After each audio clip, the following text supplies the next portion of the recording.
The next presentation, as I said at the start, was originally intended that Jason Scorsese would provide it from the Centre of Blue Economy, and unfortunately Jason couldn't join this morning. We're very grateful to Charles Colgan, his colleague at the Centre for Blue Economy, for stepping in and presenting on Jason's behalf. And I'm pretty sure I tuned into the opening remarks that Charlie provided yesterday, and I think he probably needs no introduction, but just to give a very basic overview. He is Director of Research for the Centre for the Blue Economy at the Middlebury Institute of International Studies at Monterey in California. And he's going to talk to us this morning about the US Ocean Climate Action Plan. So over to you, Charlie. Thank you. Well, good morning to everybody. The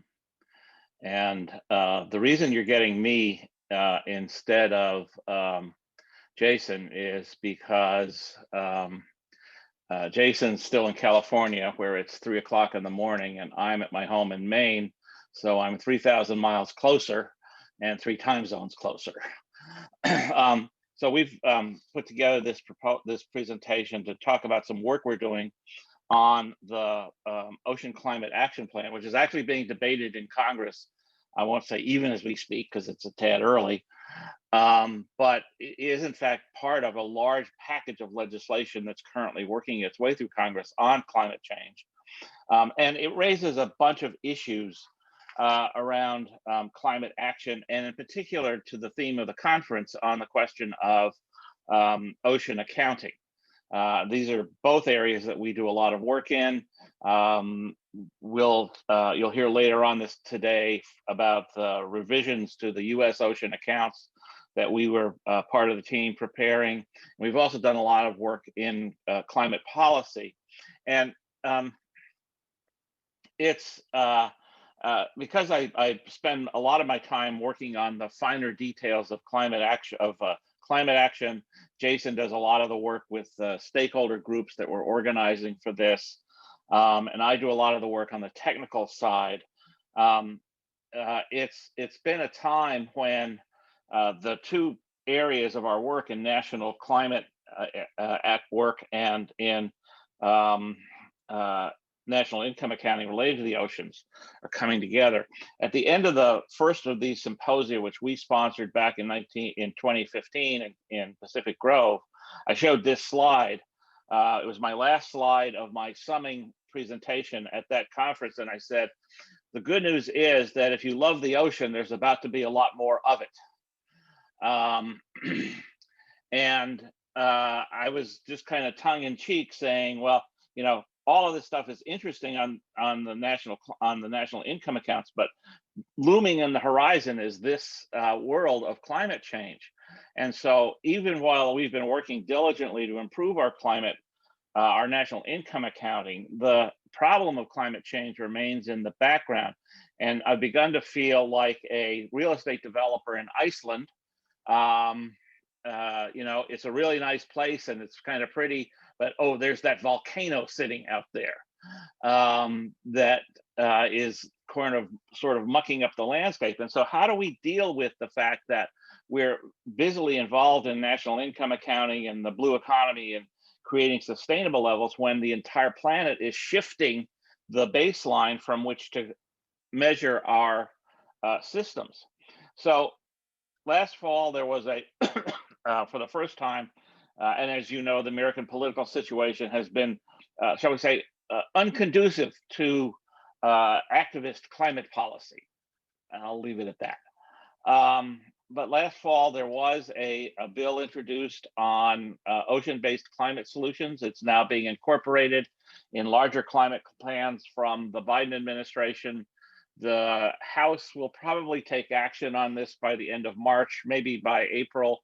The Senate, well, the Senate is a kind of cosmic mystery here in the United States, and so I wouldn't want to pretend that anyone knows when it might be taken up, but it will be taken up, and there's a fair chance that it will actually pass. I'm going to highlight a couple of the things that are in that plan, but the basic theme of it is that the climate related to the ocean actions related to climate must address both climate mitigation, the reduction in greenhouse gas emissions, and adaptation to help coastal communities adapt to climate impacts already baked into the atmosphere, and which may substantially worsen in coming decades if we do not succeed in reducing greenhouse gas emissions. And so it's a kind of matter of chasing two different aspects, one of which is how do we adapt to disasters that are potentially going to happen, but how do we keep those disasters from happening in the first place? And our work in national income accounting and in economics is really about trying to find the right balance between those two kinds of activities. I'll mention just a couple of elements in the Ocean Climate Action Plan. One is renewable energy, and the other is in shipping and ports. And then we're also working a lot in the fields of adaptation. And should talk about the tensions between these two twin imperatives that somehow we must measure in our national income accounts related to the ocean. So this is seems to be like everybody who has a discussion of offshore wind grabs this picture from somewhere on the internet. So I don't actually know where it is. It's circulated around so much, it's lost its provenance. Clearly, it is going to be a major part of the transition. The national income accounts are going to have to pick it up. We are not picking it up yet in the US because we only have 2 offshore wind platforms in the entire country. And it will be a decade or more before even something like this is fully operational. But it's clearly going to be a big part. We're going to essentially, in the income accounts, we're going to transition away from oil and gas and fossil fuels in that sector, which now dominates the GDP in many places, including the United States, and move towards renewable energy. And we're going to have to fit that into the new system. More subtle stuff is taking place in marine transportation. So one of the big challenges we know in greenhouse gas emissions is the shipping industry. The shipping industry burns the dirtiest, most carbon intensive fuel available. It's the last dregs of the refinery that gets burned in ships. And a lot of the problem with the emissions, it occurs not at sea, but in port, where even when the vessel is docked and not moving, large amounts of electricity must be generated to keep the ship's operations in place. The Port of Los Angeles is busily reconfiguring the system, as are a number of other places like Vancouver, to make them essentially zero emissions areas. So marine transportation will still be there, the ships will still be there, the cargo will still be there, but underlying that is a massive transition in the nature of ports and the energy inputs into ports. And how will we account for that in the national income accounts? The ships themselves will change greatly. And now ships are a really complicated thing in the national income accounts. We have shipbuilding in there, but ship operations is an incredibly, it's almost untethered to any national economy. And so we've got some real challenges. We've always had them with the shipping industry in terms of measuring the economy. And now we're going to want to be really careful about measuring the change in fuel types and in ship designs necessary to substantially, probably cut in half or more, the emissions from the transiting of ships. We're going to have to do a lot of innovations for climate change. The picture on the left shows an example of a hydrokinetic generating station using currents rather than wind. The one on the right is an artificial reef for wave attenuation. And one of the problems we've already had with innovations for climate change and for other types of activities is that a lot of the innovations are too small to show up in our economy, in the US economy. We found lots of really interesting activity, lots of really interesting innovations, clusters and a whole bunch of new technologies, but they're so small, their markets are so small right now that we haven't picked them up in the national income accounting. They're not even showing up in our 8,000 by 8,000 matrix, input-output matrix, that we base our accounts on. So how do we evolve the necessary measurement of the innovations that are going to be critical to climate adaptation and mitigation so that we can show what the oceans and ocean sectors are contributing? Adaptation is another big area. We are clearly going to have to rebuild substantial portions of our coast. The picture on the lower left side is a road in California that's simply been eroded away. We are already, the earlier discussion about the economy of restoration, we're already building that into our national ocean accounts. Restoration now shows up as a distinct industry in our ocean accounts, but we've got a long way to go. That picture on the bottom is San Francisco Airport. Climate change, sea level rise problem? Yes. So we'll have to build a wall around it. There's no other thing we can do. And that will show up on the construction side of the marine accounts. But at the same time, that's a fairly large expense that is defensive in nature and wouldn't have had to be taken but for climate change. Seafood, we all know that climate change in terms of sea surface temperatures and ocean acidification is going to dramatically shift the location and intensity of seafood and seafood captures. Whole fisheries are collapsing or shifting to cooler waters here in the northeastern US. The lobster fishery has been essentially eliminated south of Cape Cod because the waters are too warm now. And in the last decade, the entire lobster fishery has shifted more towards Canada, simply because of warming waters.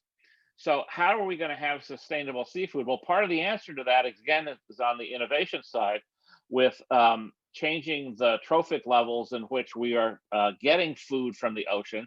Seaweed, aquaculture is going to be part of it, but we're going to have to diversify our sources of food from the ocean in order to have that be climate sustainable. There are a whole bunch of new products coming out in kelp, fish, and so on. Some of that's biotechnology, some of it's going to be raised on land. And then there is the entire reconfiguration of the problem of our ocean accounts. We're going to electrify everything. We're going to have to rebuild the input-output tables. And there was a mention before about ocean observing systems. Ocean observing systems, or as we call it in the US, the ocean enterprise. And that picture on the right is a sort of our symbol of the ocean enterprise. We're already measuring that. We have a study that was done 3 years ago and a new study coming out this year where we're doing a lot of the economic work on the value of ocean observations, which will be absolutely critical to understanding what's happening with climate change. And that's another set of new industries and configurations that we're going to have to do. So at the end of the day, we have a conundrum, which is that adaptation raises output. We're going to spend a lot of money in coastal construction.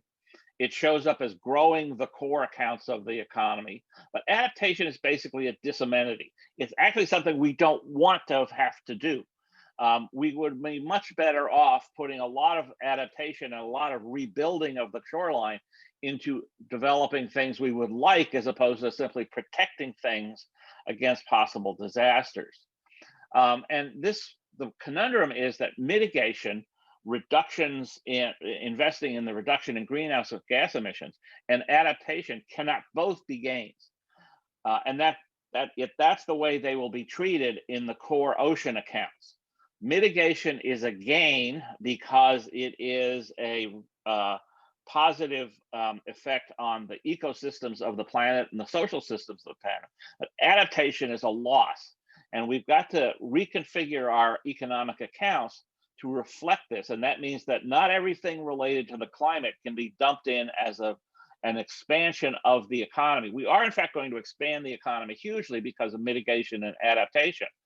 But not everything, if we're really doing the accounts right, not everything can be dumped in as a gain. We're going to have to distinguish between the beneficial things we do to reduce future damages in the form of mitigation and the fact that adaptation expenditures necessary are, in fact, a cost of past damages that will have to be done. And this fits into the entire restoration field as well. So the accounting systems are able to do that, but now the economic and environmental accounts under the SEEA are going to have to come to the fore much more than ever. We're not going to be able to reflect climate change solely in the core national GDP accounts. And that will be one of the central challenges for us in this field in the next several years. For more information on and track our legislation, you can go to oceanclimateaction2021.org or email Jason or me. We'll let you know how things are going out there in the Congress. Maybe we'll catch up to where the EU was 20 or so years ago if we really push hard this year.